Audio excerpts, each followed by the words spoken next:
welcome to Celestial Farms. So today we are talking about, much talked about, elderberry.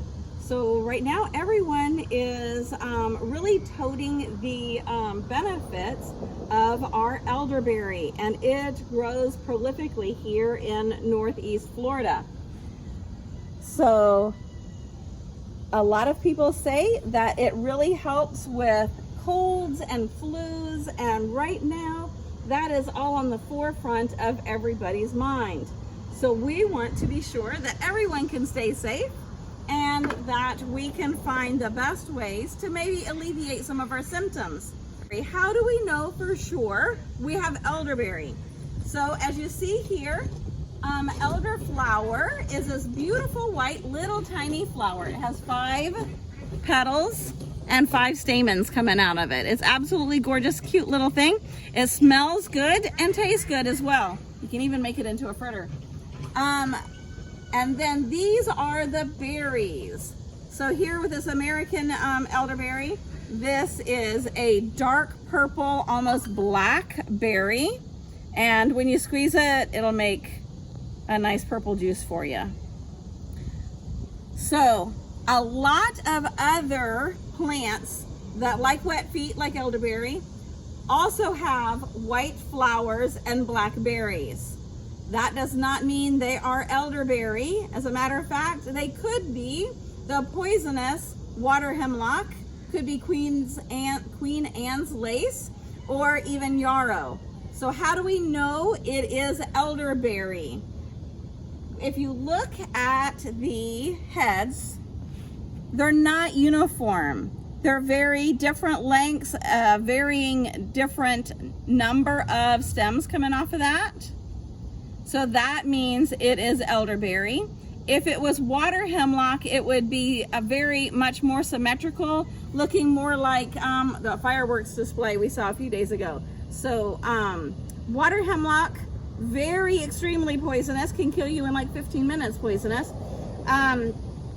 Is more random in the leaf though. Elderberry has a symmetrical leaf pattern. So what one side looks like, the other side looks the same.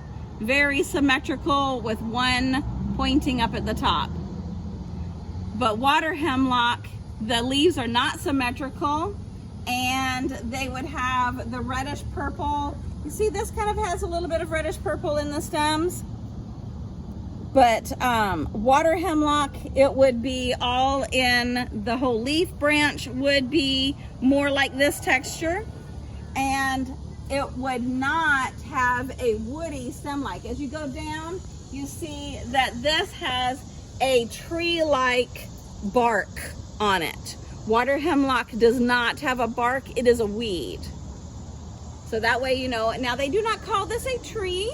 Elderberry they call more of a shrub, but it does grow very tall and it grows very tree-like. I would consider it a tree.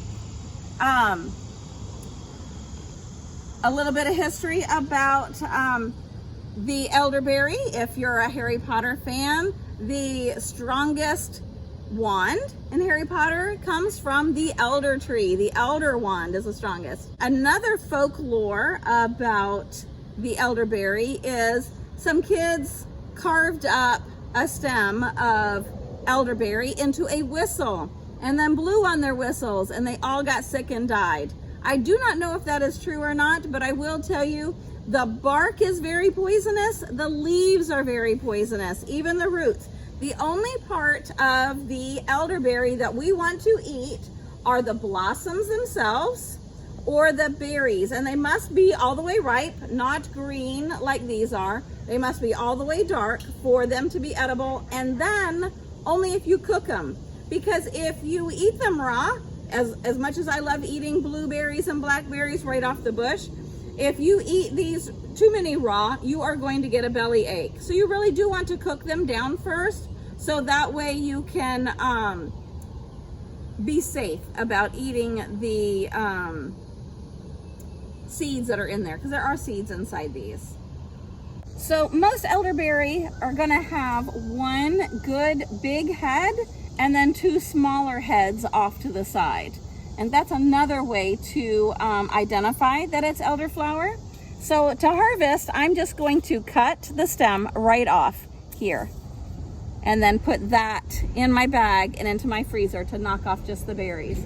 And then I also want to harvest these side ones only if they're all black, but that still has some green ones in there. We don't want to mix any of those green ones in with our juice, as well as this one. That one isn't fully ripe yet. To harvest those elderberries the best, a lot of people like to put them in a bag and put them in the freezer. Once you've put them in the freezer, pull them out after a couple hours, all the berries shake off really easily. You see right now, it doesn't shake off very well. Just a couple fall off, but then it will all fall off much easier after they've been frozen. Now, if you go to IKEA, you can get an elderflower syrup. So it's a simple syrup made from the elderflowers, not the elderberries. If you want the elderberry syrup that is used to help alleviate the symptoms of a cold or flu, you want the dark purple syrup that you're going to get from the berries. And even though this has good vitamin C in it and tastes wonderfully, I like to mix it in a lemonade. The healing qualities are going to come from the berries only after you have soaked them in an alcohol. A lot of people like to use high alcohol content vodka or maybe even a brandy, which would taste a little better. Not that I'm a drinking person. But once you soak the berries, like 4 to 6 weeks soaking in the alcohol to extract all the healing qualities out of the berries, then you would want to strain them off. So a lot of people will take a like a kitchen towel and put it in the strainer, put all the berries and pour that whole alcohol soaked berries through that strainer and squeeze the cloth. And you're going to squeeze it until you get all the juice, all the alcohol back out of the berries. And then you can take those berries off and use it. And there's lots of other things. You can look it up on the internet to see what else you can use with those berries, or even cook them down even more to get the syrup out. But once you have taken that alcohol that has been soaked with the berries, that is the healing qualities. Now at that point, it's not going to taste very good. So a lot of people will add some sugar to it or some honey with extra healing qualities to it and cook it down to make your syrup. And I'm going to tell you, you can find the best recipes and that still online. We're not going to go over that right now, but I do want to be sure that what you are going to harvest or look for are the elderberries. So again, remember, you want not uniform shape at the berries, but uniform in the leaves. You want to find a woody stem, and you want to be sure that they're all the way black, not green at all, and not even a red. Now there are red varieties up north, but here in the south, we just have this variety, the darker black. There are other poisonous things that you want to be sure. No poison, pokeweed, Queen's Anne's lace, water hemlock. You don't want to eat any of those, just this. But they grow super well in Northeast Florida. So I really would like to encourage a lot of people to grow this and be able to utilize its healing qualities. Thank you so much. We'll see you next time.